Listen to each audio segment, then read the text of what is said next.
Good morning. Today we will continue our month of celebrating spiritual journeys, hearing from Scott and Melissa Rittenhouse. I'm not real well acquainted with Scott and Melissa, so my introduction won't be a lengthy one. I do know that they are a young family quietly active at UUCCI. I know that Melissa stepped into a daunting job in RE when there was a need and did a wonderful job. They come from West Virginia, and I'm looking forward to hearing how they got from there to here. I so admire their courage and willingness to share with us their spiritual journeys. Usually we hear from members with a few more years under the belt. It calls to mind my own years as a parent with young children. I think an investigation into my spiritual path at that time in my life would have been an opportunity for real personal growth. This process shines a light on the importance of actually looking at and evaluating our lives along the way. Writing and talking about ourselves is not a comfortable thing to do for many of us, but taking stock and sharing from our hearts can be personally enlightening and a benefit to those who listen. And now we will light our chalice.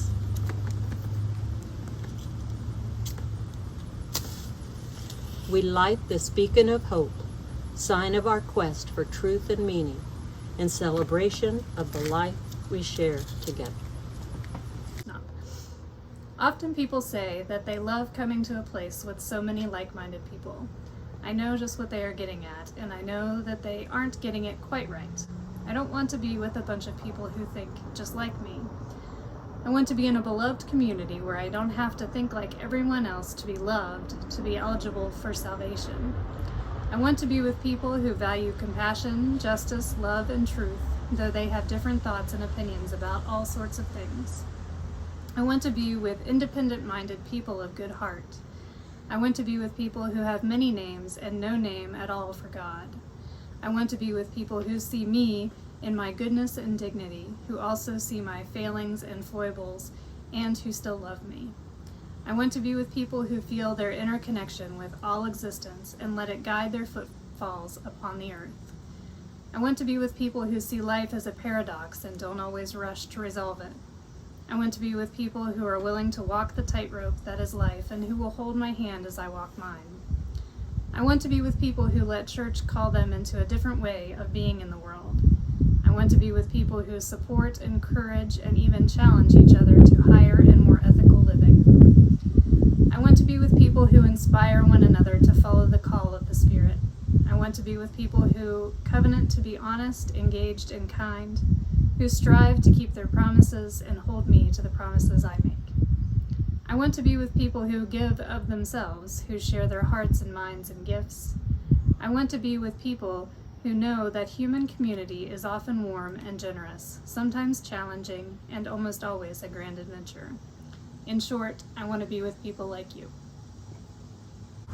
And the world cannot be discovered by a journey of miles, no matter how long, but only by a spiritual journey, a journey of 1 inch, very arduous and humbling and joyful, by which we arrive at the ground at our feet and learn to be at home.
Hi, we're Scott and Melissa Rittenhouse. We have 2 children, Nora who's 8 and Ansel who just turned 6.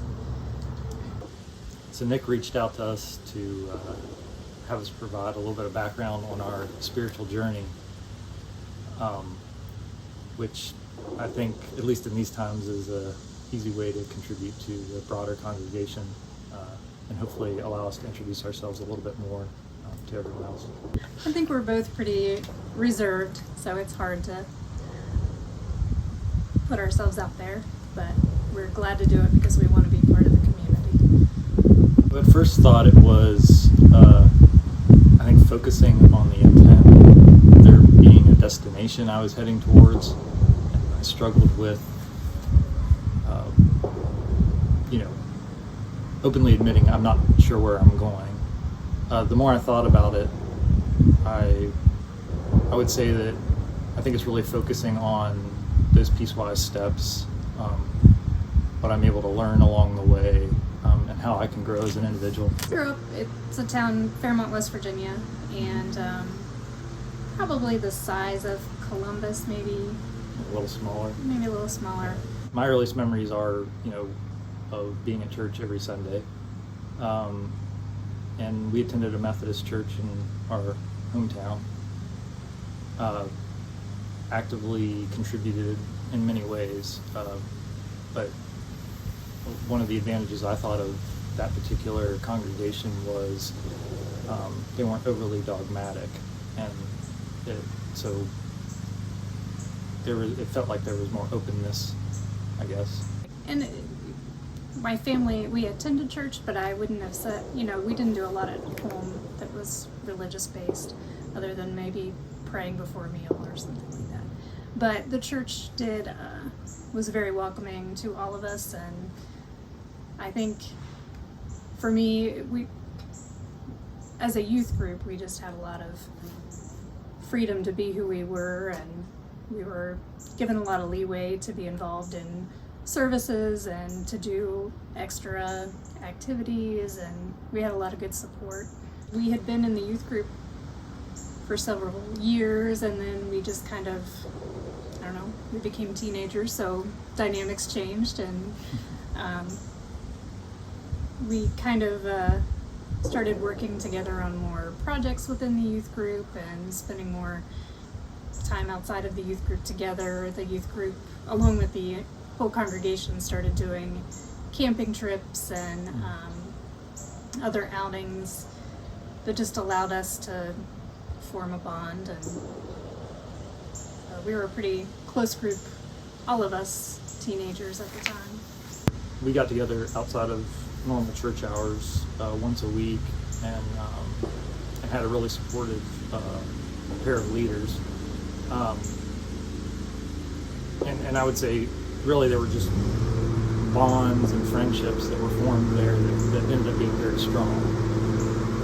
We might have to do some louder speaking. This guy's gonna mow your lawn too? It looks great too. Yeah. The minister that was there at the time we were growing up was amazingly open and connected to everyone, and we spent a lot of time at church with our youth group. Yeah. Both for sanctioned activities and then also just to hang out. We had a cool space with like couches and a video game and TV, and we could really make it our own. And so yeah, and there was time in nature. We did a lot of us did 2 camps, one in the fall and one in the summer, that was like a statewide United Methodist camp. And one was at a Wesleyan college, West Virginia Wesleyan, and the other was at a retreat, so it was very outdoors and a lot of nature. So those were other bonding times where we were kind of on our own without our normal leadership. We went to the same college, but on different campuses, and we didn't have, I think we had one class together, but that was it. Statistics. Yeah. Statistics. Exciting. We both lived in the college town. I lived in the dorms and he lived in an apartment, and so when whenever we would go back home, which was only about 45 minutes away, we would go to church and meet up with them. Hi. Hi. Can you go back up to the porch and let us finish our thing? And then we'll hang out. We'll do some. You can show us your trampoline and stuff. I have something on here I wanted to Oh, good. Okay, let us finish. Whoa, careful. Almost lost you. I'm okay. I guess I would openly admit I got disillusioned at one point. I think it's, you know, and some things to think about are, like, from a timing standpoint, is I was a senior, an undergraduate senior, during like 9/11, right? And so you saw the stigmatism associated with Islam, right? Practitioners, and you know, the fact that people were being placed in boxes, and there was a lot of you know, not like boundaries being created that were definitely not fair, right? So, you know, my personal separation probably had largely to do with the fact that I felt like you could point to religion as a source of a lot of problems. Actually, for me, it was much earlier. It was even in high school. I mean, I can remember sitting in services, and even I used to do a lot of like worship assistant kind of things when I was a teenager, and I would participate in the service actively. And although I liked some of the stories and the ideas behind the stories, and I was moved by some of the songs, I never felt a connection to a deity per se. So for me, it was even earlier than that. Yeah. So. Yeah, I would say as a teenager, I think the other thing that was sort of difficult to see was were folks who. So I feel very fortunate to be in the congregation we were in. So let me set that as a preface. But there would be a handful of individuals that, you know, there was no toleration of concepts of things like LGBT, and I struggled a lot with the messaging that would, you know, like golden rule, these really, really basic concepts, right, that extend across multiple religions, right, were not able to be practiced towards certain individuals because of, you know, I'm not sure what the right word uses, but the, you know, differing approaches to life. I left first and moved to Florida, and then he was finishing his master's degree. And then when he was finishing his master's degree is when he got the job here in Columbus with Cummins. And so he moved to Florida with me for long enough for 3 us to months. go get married. And A summer. yeah, and then we moved to Indiana. We left in 2008 and moved to South Carolina, and we came back in 2010.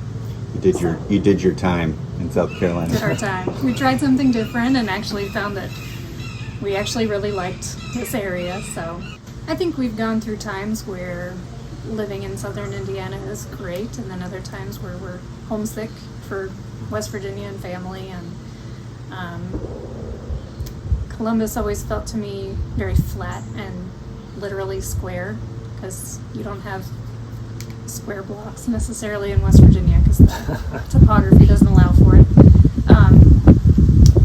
But then we started visiting Brown County more, and so it was always kind of a goal to get nestled in the woods like we are now, and back in the hills. And so Brown County helps us feel a little more connected to our West Virginia roots. Both of us grew up kind of with woods and trees surrounding us, and spent a lot of our childhoods, I think, just playing with friends in the woods and doing the kind of wonderful imaginary things that come with being in the woods. And so it became even more important then after we had children to try to give them some of that same experience and connection with nature. I think I started that mainly just because of just wanting to give the kids trying to find that similar connection that we had as children, the support and community and kind of a stable environment, a stable community outside of our own, especially because we're away from our parents, so we don't have the grandparents nearby and aunts and uncles and all those kind of things. So. Well, I think another aspect of that was just, I don't even know, well, I guess I would say I didn't know anything about Unitarian Universalists in general. My single point of exposure was seeing the I think church in Bloomington congregation, and being like, "What's that?" When the few times we would go to Bloomington, and but not really having an awareness. And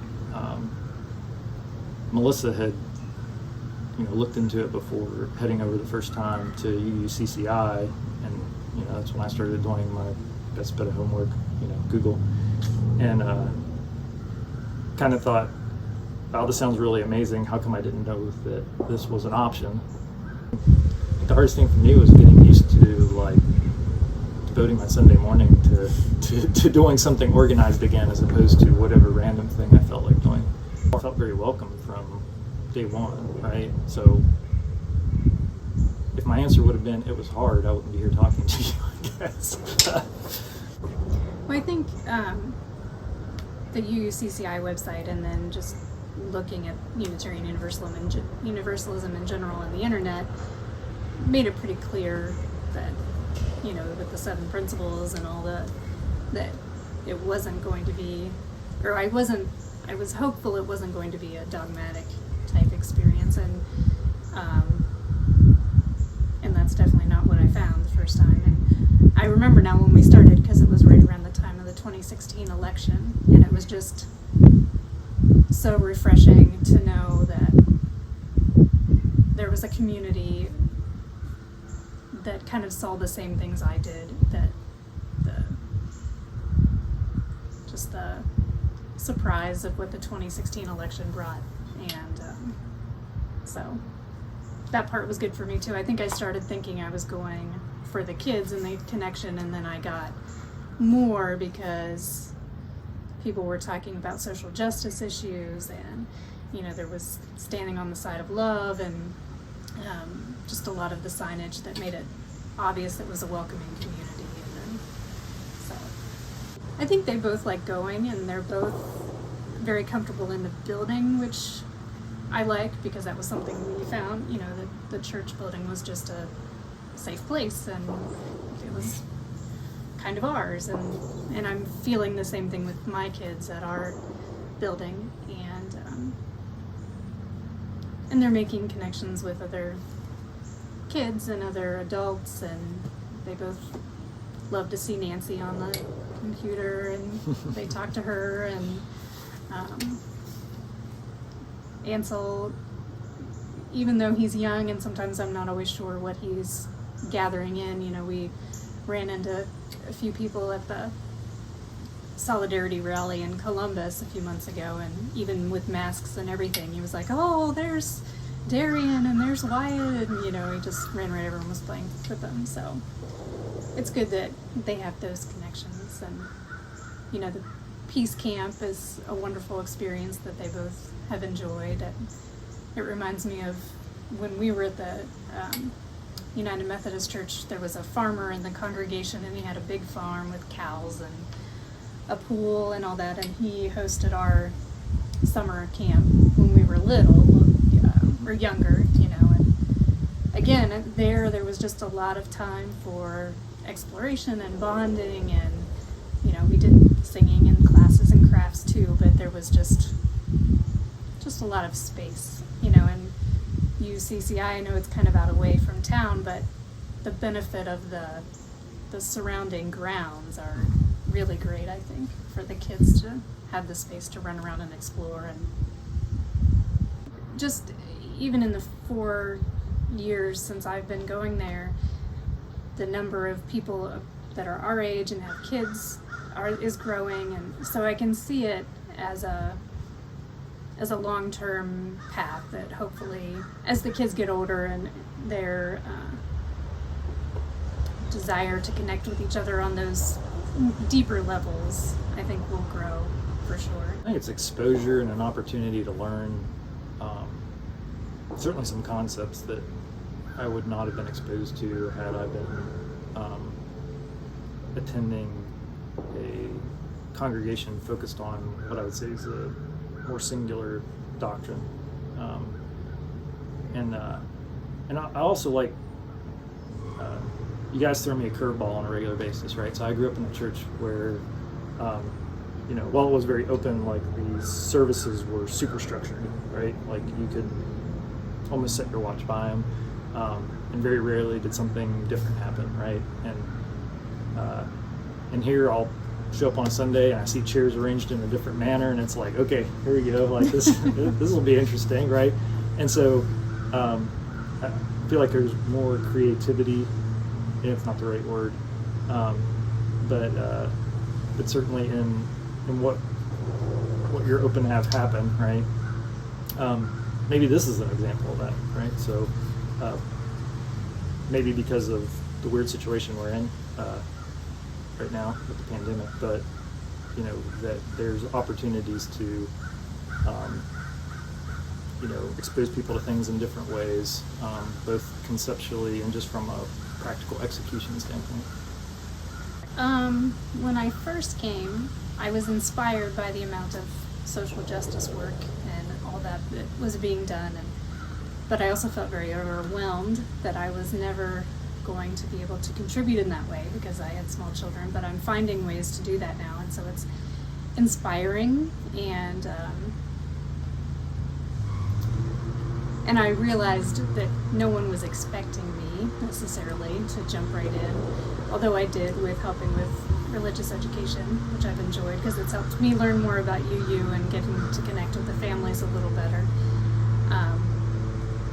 So I am inspired to do more of the work within the community and the larger world that I've seen done since I joined.